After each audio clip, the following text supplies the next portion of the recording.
What is going on, everybody, and welcome back to the channel.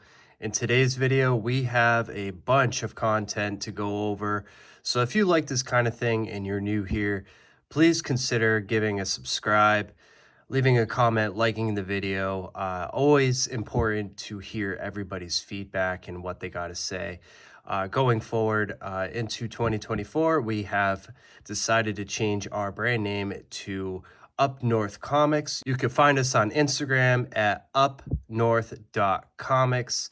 That is where I'm going to be posting most of my unboxings and everything that we get from Whatnot to Facebook to Instagram, doing all of our online shopping with a little bit of pickups from cons. So thank you very much for tuning in. And in today's video, we'll be going over some recent books that we picked up. So recently I got 3 books in the mail. These are all from Whatnot.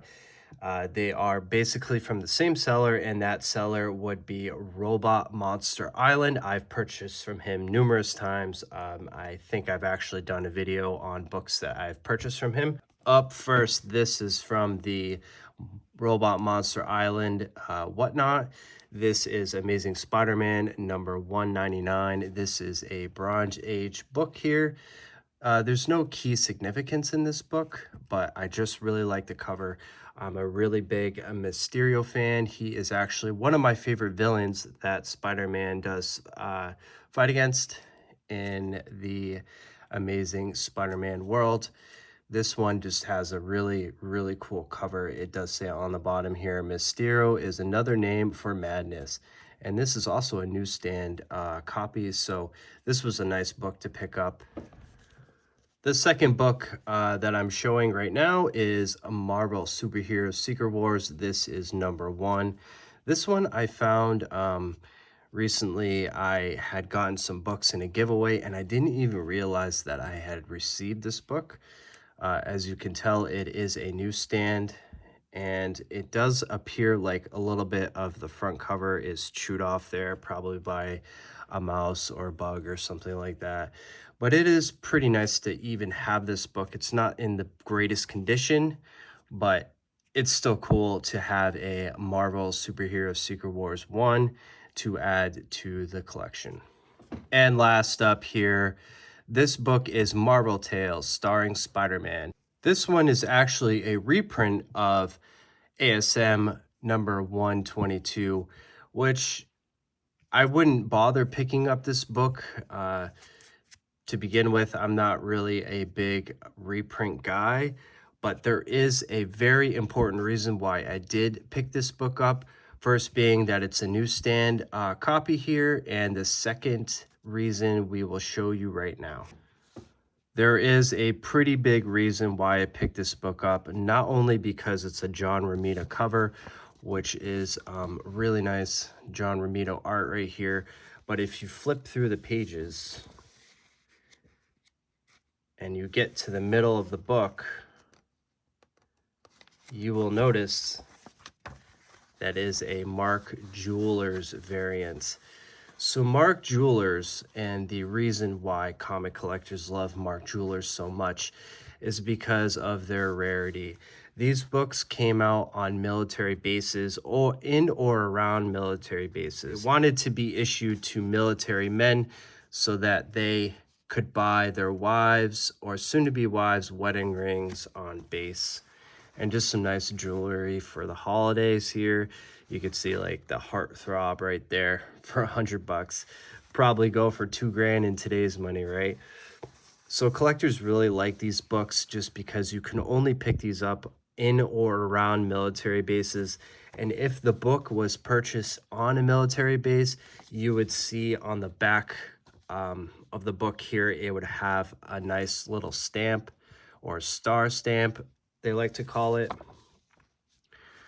So again, it's not really in the best condition, and it is a Marvel Tales. It's not ASM number 122, but it's still nice to have a copy of a Mark Jewelers variant in my collection. All right, guys, you see some tools in front of me. I think you guys could figure out what's about to happen here on the channel. We're going to be cracking open a case.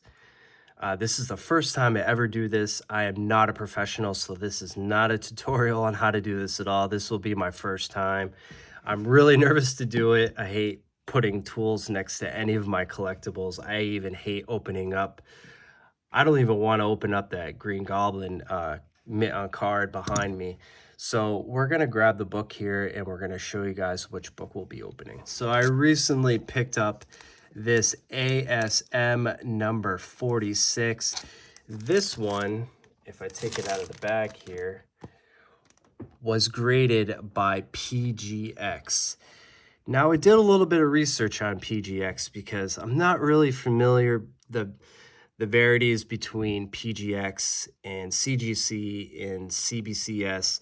So I wanted to get a little bit more information on it. And it turns out that PGX is notorious for making really, really bad, poor decisions when grading, missing pages, restored books, just not accurately grading at all. So I actually got this book at a pretty heavy discount. I won't disclose the total. Paid slightly under market value on this book, even raw. So just to crack this one out to CGC will be worth opening this up and seeing what's going on. All right, guys, deep breath. I'm about to crack open my first slab. Wish me luck. All right, we're halfway there. We got the book out. Now it's just time to cut the inner sleeve and peel off the top here. That was pretty fun.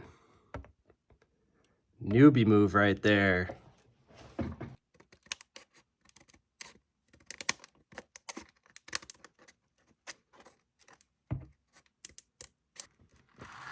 We're almost home free. We got the top off. We're just ready to pull the book out. All right, I got the book in front of me here, and as you can tell, this book was graded by PGX at a 3.5. We're gonna assess this book and see exactly where PGX graded this book and if CGC would give it a higher or lower grade or about the same. If you take a look at this book, it does have very noticeable damage. Doesn't really appear like there's too much soiling on there, so a cleaning probably won't do too much to it. Maybe slightly in the back here, we got a little bit going on right there. But as far as condition is concerned, the biggest area is right here at the top. Just gonna show off the whole book here, the whole cover. Try to shine the light through there so you guys can see imperfections. There's a lot of dimples going on. The spine is pretty heavily worn. I wouldn't say it's damaged, but it's worn. Go ahead and flip around the back here. We got a little bit going on over here. It does look like it's missing part of the back cover. No, it's folded over actually. But right here is the biggest damage to this book. It is missing a whole part of the back cover, which is where I think it's gonna get hit the hardest. These little folded over corners here are fine because they could just be flattened out and they're not missing. Let's go ahead and check out the inside. I am gonna wanna flip through this whole book and make sure the whole story is here because if it isn't complete, CGC will give you a 0.5 grade.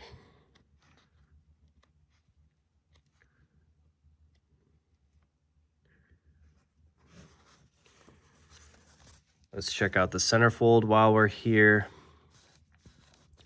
Staples are attached. They do appear like they're original staples. They're not restored or brand new staples. Off-white pages here. They are a bit tanned.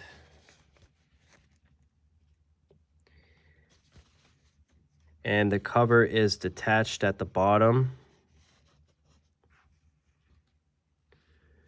And at the top, it's folded over here. But this is still a monster key for early Spider-Man, for sure. The first Shocker is definitely a pretty big key, and for the price that I paid, it's definitely worth it. Overall, I don't think this book is going to get a 3.5. I'm going to put it at a 3. I don't know what everybody else thinks. I'm going to actually be posting this to the CGC forum. You can go there and take a couple pictures of your book, post there. It's absolutely free, and the guys that follow those pages will check out the book and give you what they think the book should be graded at. It's just a useful tool. I know that my presser uses that as well. Whenever he presses out a book, he always refers to the CGC forum. You could also put it on Facebook, see what everybody has to say there. There's plenty of people in the comic community. Overall, I'm pretty happy with this book. It's definitely going into my personal collection, so I'm not intending on sending this to CGC and trying to flip this for profit. And that's the video, everybody. Thank you for joining. I hope that you learned something. I love the history of comic books, especially with things like this, with the Mark Jewelers insert. If I could spread a little bit of knowledge to other collectors and new people like myself, it's always good to do that. And also, it's just always fun to crack open an old comic once in a while, right? So thanks, guys, and I hope that you check out my next video. I'll be going over more books that I picked up. We will see you on the next video.